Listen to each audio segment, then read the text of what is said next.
1 তারিখে যারা যুবকরা তোমরা যারা পিকনিক খেতে যাবে, শুনো, তোমরা ভালো করে শুনো, ইসলামে কোনো দিবসই পালন করা জায়েজ নয়, একথা মনে রাখো। ইসলামে কোনো দিবসই পালন করা জায়েজ নেই, তবে ব্যতিক্রম কিছু, যেমন 26শে জানুয়ারি আর 15ই আগস্ট, এইগুলি শুধু পালন করতে বাধ্য করে, তবে এগুলো আমরা মাজলুম হিসাবে বাধ্য পালন করতে। আমাদের কোনোদিন ধরবেন না নরেন্দ্র মোদী যে তোমরা কেন 15ই আগস্ট পালন করেনি। কিন্তু নরেন্দ্র মোদী বলেছে এ কথা যে তোমরা যদি 1 জানুয়ারি না পালন করো তাহলে তোমাদের গ্রাম থেকে বের করে দেব। ওগুলো মুসলমানের সন্তান, যারা দেখবেন পার্কে গিয়ে ওই ডিজে ভাড়া করে গাড়ি নিয়ে ড্যান্স করতে করতে ওই পিকনিক খেতে যায়, বেলের যেগুলো, এদের লজ্জা শরম বিবেক বুদ্ধি বিদ্যা কিছু নাই, এদের মাথায় গোবর রয়েছে। এদের লজ্জা শরম থাকলে এ 1 জানুয়ারি পালন করতে, এরা 1 জানুয়ারি তারা পিকনিক খেত। তুমি মনে রাখো, 1 জানুয়ারিকে কেন্দ্র করে পিকনিক খাওয়া হারাম, এই দিবস পালন করা যাবে না, কোনো মুসলমানের সন্তান এটা করতে পারে না। সম্মানিত উপস্থিতি, আপনাদের একটা কথা বলে দিই, প্রত্যেকটি গ্রামে সবাই নিজ নিজ গ্রাম শাসন করেন, আপনারা ওরকম আইন করেন। আমাদের গ্রাম থেকে কোনো গাড়ি আসলে, কোনো মুসলিমের ছেলে যদি গাড়ি নিয়ে গান বাজাতে আসে, ছুটবেন লাঠি নিয়ে, দেখে ও কী করে গান বাজায় আর কী করে পিকনিক খায়। ও মাঠে যাবেন সবাই মিলে একসঙ্গে, দেখি কী করে পিকনিক করা। এতদিন থেকে বলার পরও তারপরে পিকনিক নিয়ে ব্যস্ত। বারবার বলে আসছি যে 1 জানুয়ারি পালন করা হারাম। তুমি যুবক মনে রাখো, তুমি যে পিকনিক খেয়ে ওই অবস্থায় তুমি যদি মারা যাও, এবার হাদিসটা শোনো না, আবু দাউদ হাদিস নাম্বার 4031, রাসূল সাল্লাল্লাহু আলাইহি সাল্লাম তিনি বলছেন, যে যাকে অনুসরণ করবে কিয়ামতের মাঠে তার সঙ্গে তার হাসর বসর হবে। তুমি যে আজকে 1 জানুয়ারি কেন্দ্র করে তুমি যে পিকনিক খেলে, তুমি যদি ওই অবস্থায় মারা যাও, তোমার হাসর বসর কার সঙ্গে হবে? তুমি যদি তওবা করে না মরতে পারো ওই হিন্দুদের সঙ্গে। এই দিন কারা পালন করে? ইহুদি খ্রিস্টান হিন্দু বৌদ্ধ, তারা এগুলো 1 জানুয়ারি পালন করে থাকে। তুমি মুসলিম চিরনবীর, তোমার জন্য এটা পালন করা জায়েজ নয়, তুমি মনে রাখো।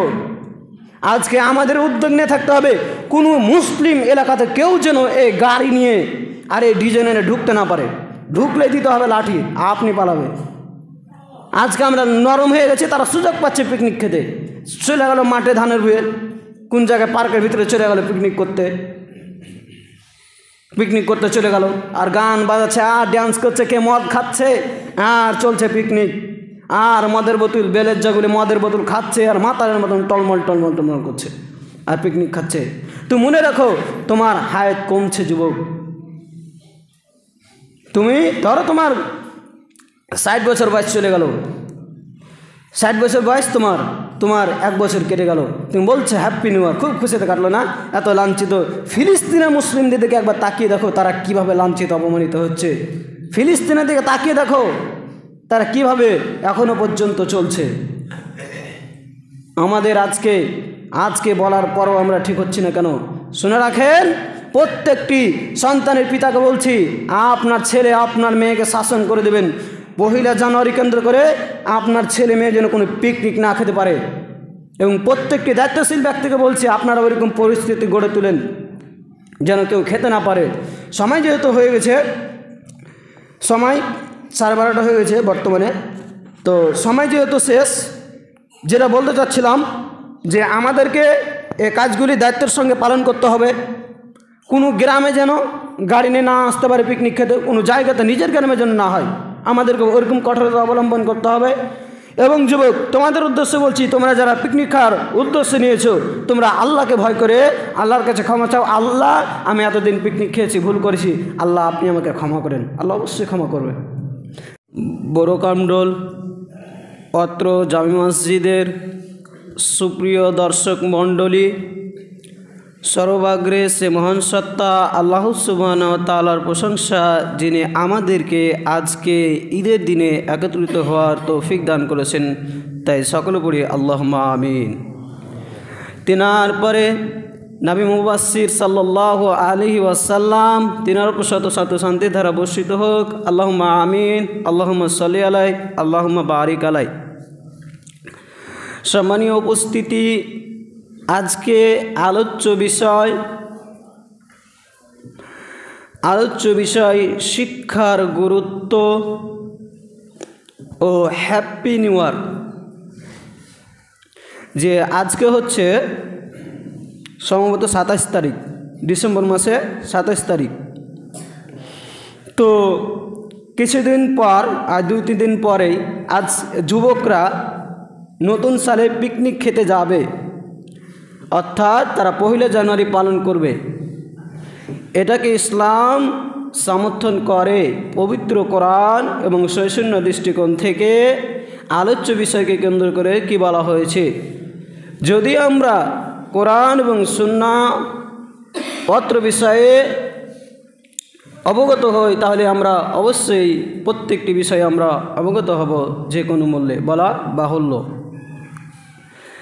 প্রথমত যে বিষয়টি নিয়ে আলোচনা করব, যে শিক্ষার গুরুত্ব। প্রথমত এই পয়েন্টে মনে রাখবেন, মুসলিম উম্মার অধঃপতনের কারণ কি? আজকে মুসলিম উম্মা লাঞ্ছিত, অপমানিত, অপগ্রস্ত তার কারণ কি?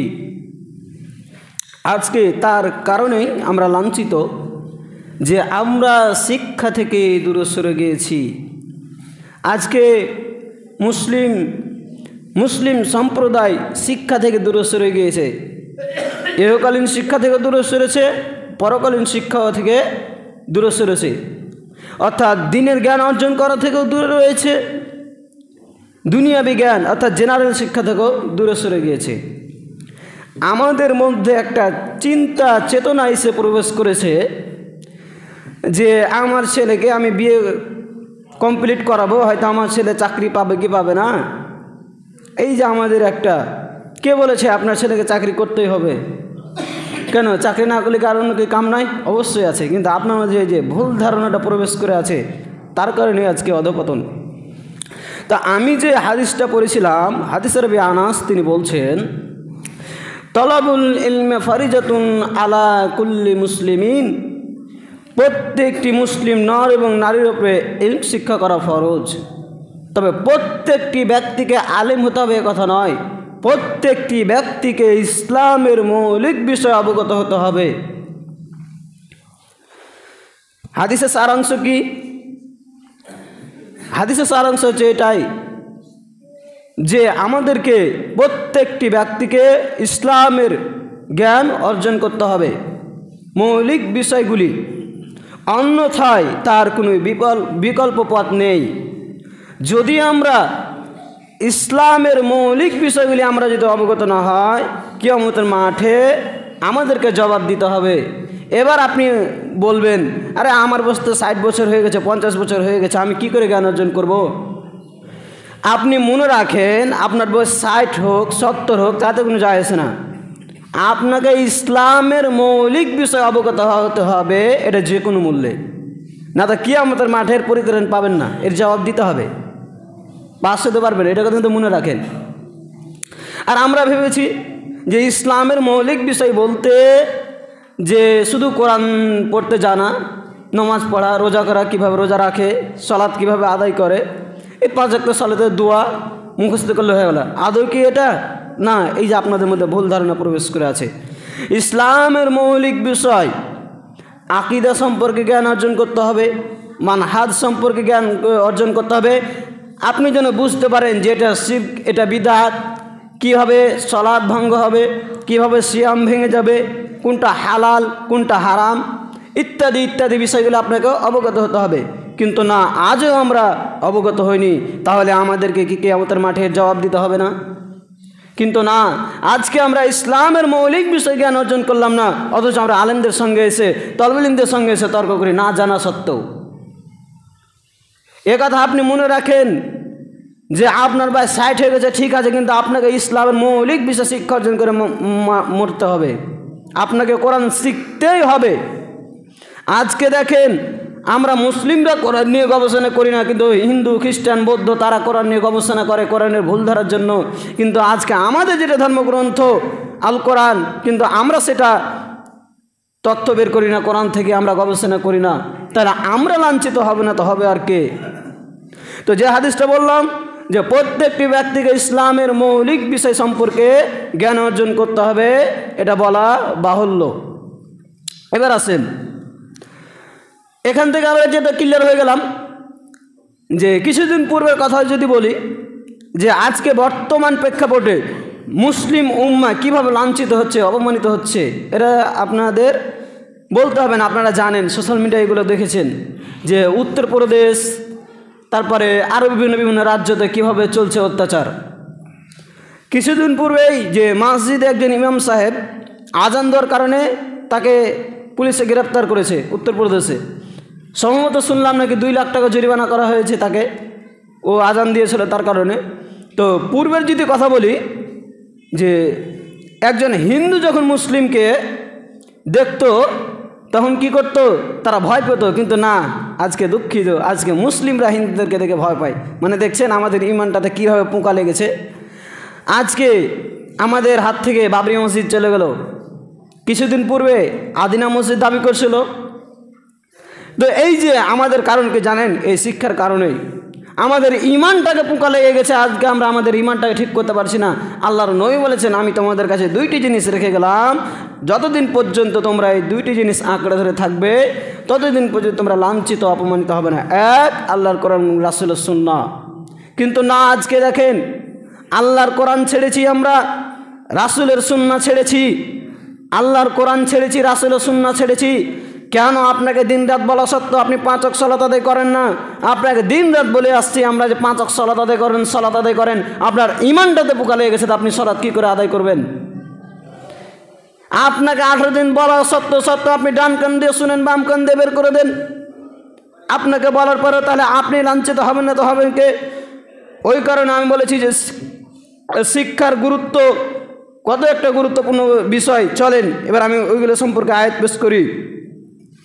ওয়াকুল রব্বি জিদনি ইলমা, হে নবী তুমি বলো, হে আমার প্রতিপালক আমার বিদ্যা বেশি করে দাও। রব্বি জিদনি ইলমা, এটা দোয়া পড়বেন এবং আল্লাহর কাছে বলবেন, আল্লাহ আমি এতদিন জ্ঞান অর্জন করিনি, আমি পিছিয়ে ছিলাম, আল্লাহ আপনি আমাকে জ্ঞান অর্জন করার জন্য সহজ করে দেন। আল্লাহুম্মা আমিন। আপনারা এভাবে জ্ঞান অর্জন করার জন্য কার কাছে দোয়া করবেন? স্বয়ং মহান সত্তা আল্লাহ সুবহানাহু ওয়া তাআলার কাছে দোয়া করবেন। তারপরে বলছেন যে আর রহমান আল্লামাল কুরআন খলাকাল ইনসান আল্লামাহুল বায়ান। রহমান তিনি কুরআন শিক্ষা দিয়েছে মানুষকে এবং সৃষ্টি করেছেন মানুষকে, সব কিছুর বিবরণ শিক্ষা দিয়েছেন। কি বললেন? যে রহমান তিনি সৃষ্টি করেছেন কি মানুষকে, তারপরে শিক্ষা দিয়েছেন। তো আজকে আমরা এগুলো থেকে পিছিয়ে পড়ে আছি সম্মানিত উপস্থিতি। তারপরে দেখেন আরেকটা আয়াত হচ্ছে ফাসআলু আহলা যিকরি ইন কুনতুম লা তা'লামুন। এই যে এই আয়াতটা খুব গুরুত্বপূর্ণ, যে তোমরা যদি না জানো তবে তোমরা জ্ঞানী মানুষদের নিকটে জেনে নাও। ধরে নেন আপনার কোনো বিষয়ে একটা জানা নেই, তাহলে জ্ঞানী মানুষ কারা? যারা দ্বীনি শিক্ষার গুরুত্ব শিখেছে, জানে, ওলামায়ে আহলাব, তাদেরকে জিজ্ঞাসা করবেন যে মৌলানা এটা কি বুঝতে পারছেন না, একটু বলে দেন। সেটা তার কাছ থেকে জেনে নেবেন, কিন্তু নিজের মন মতন আমল করবেন না। আজকে তো কিছু লোক রয়েছে যারা কিছু বুঝে না, ও কী করছে, ফতোয়া দিয়ে বসে আছে। সোশ্যাল মিডিয়াতে কোন বক্তার মুখ থেকে কী শুরু করলো আর দিয়ে দিল একবারে ফতোয়া দেওয়ার কাজ আপনার নয়, জ্ঞানী মানুষদের কাছে। হ্যাঁ, আপনার যদি জানা থাকে সঠিকটা তাহলে বলবেন, আর যদি আপনার পাশে একজন জ্ঞানী ব্যক্তি থাকে তবুও আপনি বলবেন না, তার দিকে ঠেলে দেবেন যে উনি আমার থেকে জ্ঞানী, ওনাকেও জিজ্ঞাসা করবেন। কিন্তু না, আজকে আমরা যারা বয়স্ক লোক দেখবেন উঠতে বসতে ফতোয়া দিয়ে বসে থাকবে, জানে না এমনি ফতোয়া ওই বাপদাদার যুগে শুনেছে ওটাই বলে দিল। তারপরে আল্লাহ তাআলা বলছেন যে কুল হাল ইয়াস্তাবিল্লাযী ইয়া'লামুনা ওয়াল্লাযীনা লা ইয়া'লামুন ইন্নামা ইয়াতাযাক্কারু উলিল আলবাব। হে নবী তুমি বলো, যারা জ্ঞানী আর যারা জ্ঞানী নয় তারা কি সমান? নিশ্চয় জ্ঞানী মানুষ উপদেশ গ্রহণ করে। কাকে বলছে? স্বয়ং নবী মুহাম্মদ সাল্লাল্লাহু আলাইহি সাল্লামকে আল্লাহ বলছেন যে হে নবী তুমি বলে দাও, যারা জ্ঞানী আর যারা জ্ঞানী নয় তারা কি সমান? দুইজন ব্যক্তি, একজন জ্ঞানী একজন জ্ঞানী নয়। তারা কি সমান? এখন এখানে শিক্ষিত বলতে কাকে বুঝিয়েছে? যারা জেনারেল শিক্ষিত তাদেরকে না, যারা দিনের জ্ঞান অর্জন করেছে তাদেরকে। তো যারা জ্ঞানী এবং যারা জ্ঞানী নাই তারা কখনো সমান নয়। তারপরে কি বলছে? যে নিশ্চয় শিক্ষিত মানুষ উপদেশ গ্রহণ করে। তো তাহলে যে আয়াতটা থেকে আমরা যেটা বুঝতে পারলাম যে যারা জ্ঞানী মানুষ তারা উপদেশ গ্রহণ করে থাকে। এখন জ্ঞানী বলতে ধরেন ওলামায়ে আহলাব তলবে ইলম, তো অবশ্যই যে প্রত্যেকটি আলেম যে ঠিক হবে এটা কিন্তু ভুল। প্রত্যেকটি আলেম যে পরেজগার হয়ে যাবে এটা কিন্তু ভুল। আজকে আমাদের যদি মুখের ভাষার দিকে তাই বলছে সব থেকে খারাপ করে আলেমরা, আস্তাগফিরুল্লাহ। আলেমরা কে জানেন? আলেমরা কে? স্বয়ং নবীর ওয়ারেস। আর আলেমদের কারণে যারা ইলম অর্জন করে তাদের জন্য ফেরেশতা, পশু পাখি, কীট পতঙ্গ দোয়া করতে থাকে। এই যে আপনারা এখন ইলম অর্জন করতে এসেছেন মসজিদে জুমার খুতবা শ্রবণ করার জন্য, তো স্বয়ং আমাদের জন্য ফেরেশতারা দোয়া করছে যে আল্লাহ তুমি তাদের জ্ঞান অর্জন করা সহজ করে দেন এবং জান্নাতে যাওয়া সহজ করে দেন এই শিক্ষার কারণে। তো যেটা বলতে যাচ্ছিলাম, এই যে দেখেন শিক্ষার গুরুত্বগুলো নিয়ে আসছি, কিন্তু না, আজকে আমরা যতই বলি না কেন আমরা জীবনে শিক্ষিত হব না। আমরা শুনবো আর বের করে দেবো। আমাদের পরিচয় তো হয়ে গেছে ওরকম। বললাম না কিছুক্ষণ পূর্বে যে আমাদের ইমানে পোকা লেগে গেছে, যতই বলি না কেন ঠিক পথে আসবো না, আমরা শিক্ষা অর্জন করবো না। বলবে আমার বয়সে গেছে, শরম করে। স্বয়ং নবী মুহাম্মদ সাল্লাল্লাহু আলাইহি সাল্লাম 40 বছর বয়সে শিক্ষা অর্জন করেছেন, তাহলে আপনি কে? আমি কে যে আপনি শিক্ষা অর্জন করবেন না? আপনাকে যে কোনো মূল্যে শিক্ষা অর্জন করতে হবে, যে কোনো মূল্যে শিক্ষা অর্জন করতে হবে। তারপরে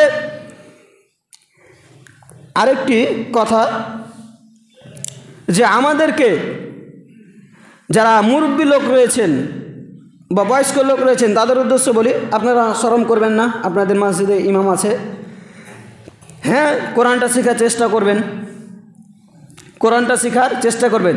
যদি আপনি বাংলা পড়তে জানেন, অনেকগুলি বই বাংলা ভাষায় অনুবাদ হয়েছে, পড়তে পারবেন।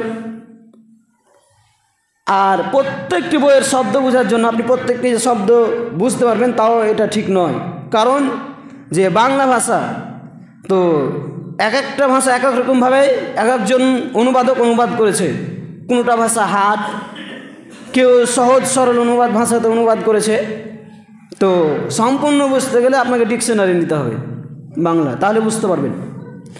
আপনাকে বলি যে আপনারা ওইরকম ব্যবস্থাপনা করেন আপনাদের মসজিদে যে ছোট ছোট বাচ্চারাও যেন জ্ঞান অর্জন করতে পারে, এবং যারা বয়স্ক, যাদের বয়স হয়ে গিয়েছে তারাও যেন শিক্ষা অর্জন করতে পারে, ওইরকম ব্যবস্থাপনা করেন। অন্যথায় ভারতবর্ষে যেরকম পরিস্থিতি, আপনি টিকতে পারবেন না। তার আগে আজকে আমরা লাঞ্ছিত অপমানিত হচ্ছে ভারতবর্ষে। আল্লাহর নবী বলেছেন আমার উম্মত যখন 3টি জিনিসকে হালাল মনে করবে তখনই পৃথিবীতে গজব নেমে আসবে। 1, তারা জেনা ব্যভিচারকে হালাল করবে। 2, তারা নেশাদার দ্রব্যকে হালাল মনে করবে।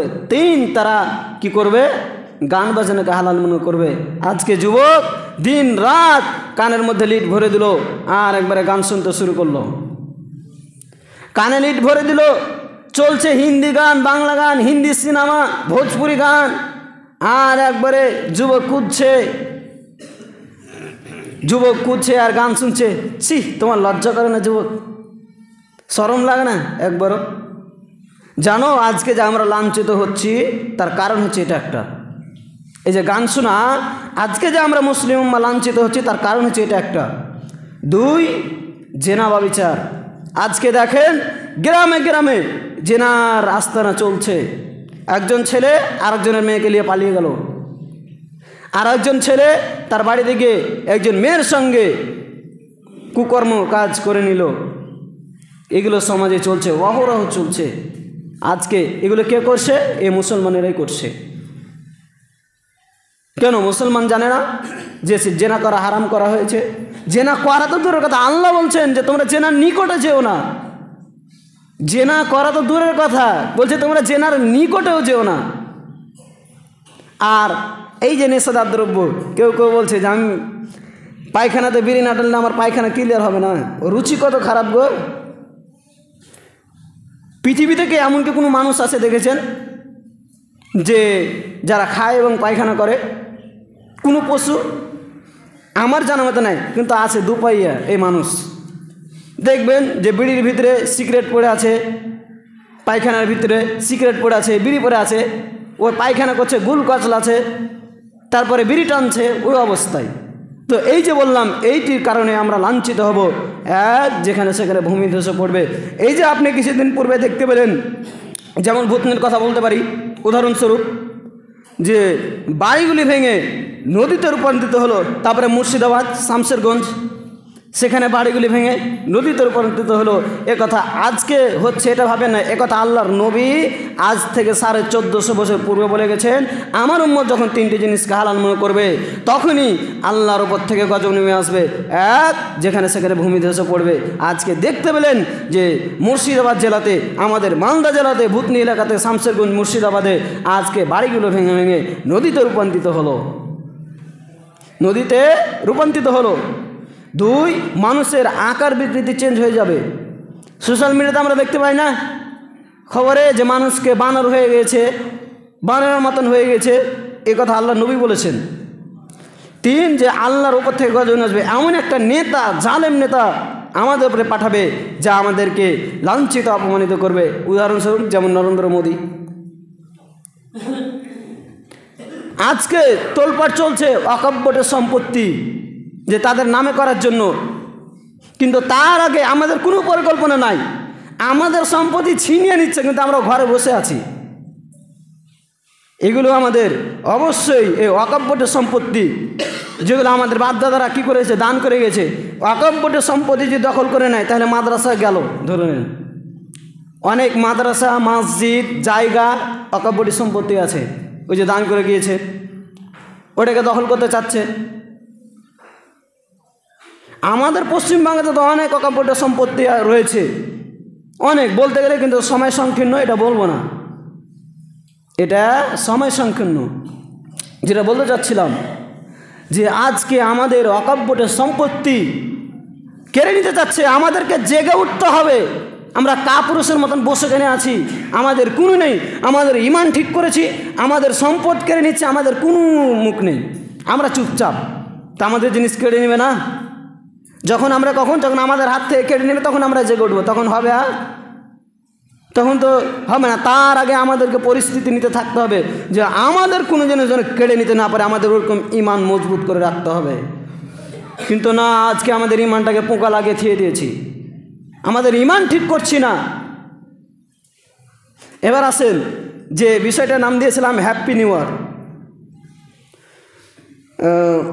আজকে 27 তারিখ, 1 তারিখে যারা যুবকরা, তোমরা যারা পিকনিক খেতে যাবে, শুনো, তোমরা ভালো করে শুনো, ইসলামে কোনো দিবসই পালন করা জায়েজ নয়, একথা মনে রাখো।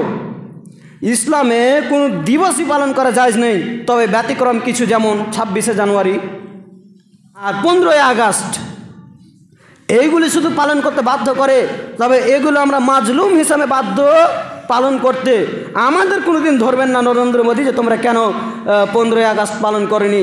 কিন্তু নরেন্দ্র মোদী বলেছে কথা যে তোমরা যদি 1 জানুয়ারি না পালন করো তাহলে তোমাদের গ্রাম থেকে বের করে দেব।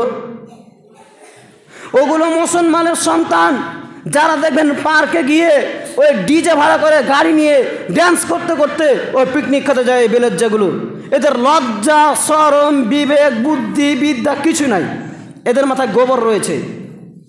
এদের লজ্জা শরম থাকলে 1 জানুয়ারি পালন করতে, এরা 1 জানুয়ারি তারা পিকনিক খেত।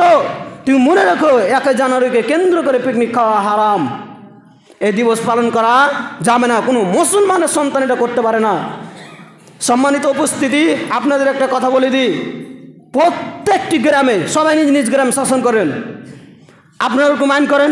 আমাদের গ্রাম থেকে কোনো গাড়ি আসলে, কোনো মুসলিমের ছেলে যদি গাড়ি নিয়ে গান বাজাতে আসে, ছুটবেন লাঠি নিয়ে, দেখে ও কী করে গান বাজায় আর কী করে পিকনিক খায়। ও মাঠে যাবেন সবাই মিলে একসঙ্গে, দেখি কী করে পিকনিক করা। এতদিন থেকে বলার পরও তারপরে পিকনিক নিয়ে ব্যস্ত। বারবার বলে আসছি যে 1 জানুয়ারি পালন করা হারাম। তুমি যুবক মনে রাখো, তুমি যে পিকনিক খেয়ে ওই অবস্থায় তুমি যদি মারা যাও, এবার হাদিসটা শুনো, শোনো না, আবু দাউদ হাদিস নাম্বার 4031, রাসূল সাল্লাল্লাহু আলাইহি সাল্লাম তিনি বলছেন, যে যাকে অনুসরণ করবে কিয়ামতের মাঠে তার সঙ্গে তার হাসর বসর হবে। তুমি যে আজকে 1 জানুয়ারি কেন্দ্র করে তুমি যে পিকনিক খেলে, তুমি যদি ওই অবস্থায় মারা যাও, তোমার হাসর বসর কার সঙ্গে হবে? তুমি যদি তওবা করে না মরতে পারো ওই হিন্দুদের সঙ্গে। এই দিন কারা পালন করে? ইহুদি, খ্রিস্টান, হিন্দু, বৌদ্ধ, তারা এগুলো 1 জানুয়ারি পালন করে থাকে। তুমি মুসলিম চিরনবীর, তোমার জন্য এটা পালন করা জায়েজ নয়। তুমি মনে রাখো, আজকে আমাদের উদ্যোগ নিয়ে থাকতে হবে, কোনো মুসলিম এলাকাতে কেউ যেন এই গাড়ি নিয়ে আর এই ডিজাইনে ঢুকতে না পারে। ঢুকলে দিতে হবে লাঠি, আপনি পালাবে। আজকে আমরা নরম হয়ে গেছি, তারা সুযোগ পাচ্ছে পিকনিক খেতে, চলে গেল মাঠে ধানের ভুয়ে, কোন জায়গায় পার্কের ভিতরে চলে গেল পিকনিক করতে চলে গেল, আর গান বাজাচ্ছে, আর ডান্স করছে, কে মদ খাচ্ছে, আর চলছে পিকনিক, আর মদের বোতল, বেলের জাগুলি মদের বোতল খাচ্ছে, আর মাতারের মতন টলমল করছে, আর পিকনিক খাচ্ছে। তুমি মনে রাখো, তোমার হায়াত কমছে যুবক। তুমি ধরো তোমার 60 বছর বয়স চলে গেল, 60 বছর বয়স, তোমার 1 বছর কেটে গেল, তুমি বলছো হ্যাপি নিউ ইয়ার, খুব খুশিতে কাটলো না? এত লাঞ্ছিত ফিলিস্তিনের মুসলিমদের দিকে একবার তাকিয়ে দেখো, তারা কিভাবে লাঞ্ছিত অপমানিত হচ্ছে। ফিলিস্তিনের দিকে তাকিয়ে দেখো, তারা কিভাবে এখনো পর্যন্ত চলছে। আমাদের আজকে বলার পরও আমরা ঠিক হচ্ছি না কেন? শুনে রাখেন, প্রত্যেকটি সন্তানের পিতাকে বলছি, আপনার ছেলে আপনার মেয়েকে শাসন করে দেবেন। 1 জানুয়ারি কেন্দ্র করে আপনার ছেলে মেয়ে যেন কোনো পিকনিক না খেতে পারে, এবং প্রত্যেকটি দায়িত্বশীল ব্যক্তিকে বলছি, আপনারা ওইরকম পরিস্থিতি গড়ে তুলেন যেন কেউ খেতে না পারে।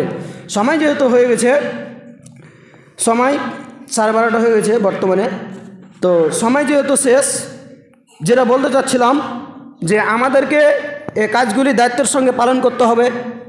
কোনো গ্রামে যেন গাড়ি নিয়ে না আসতে পারে পিকনিক খেতে, কোনো জায়গাতে নিজের গ্রামে যেন না হয়, আমাদেরকে ওরকম কঠোরতা অবলম্বন করতে হবে। এবং যুবক, তোমাদের উদ্দেশ্যে বলছি, তোমরা যারা পিকনিক খাওয়ার উদ্দেশ্যে নিয়েছো, তোমরা আল্লাহকে ভয় করে আল্লাহর কাছে ক্ষমা চাও। আল্লাহ, আমি এতদিন পিকনিক খেয়েছি, ভুল করেছি, আল্লাহ আপনি আমাকে ক্ষমা করেন। আল্লাহ অবশ্যই ক্ষমা করবে। আজকে নাহমাদু ওয়া নুসাল্লি আলা রাসূলিল কারীম, আম্মা বাদ। আজকে এখান থেকেই জুমার খুতবা সমাপ্ত করছি।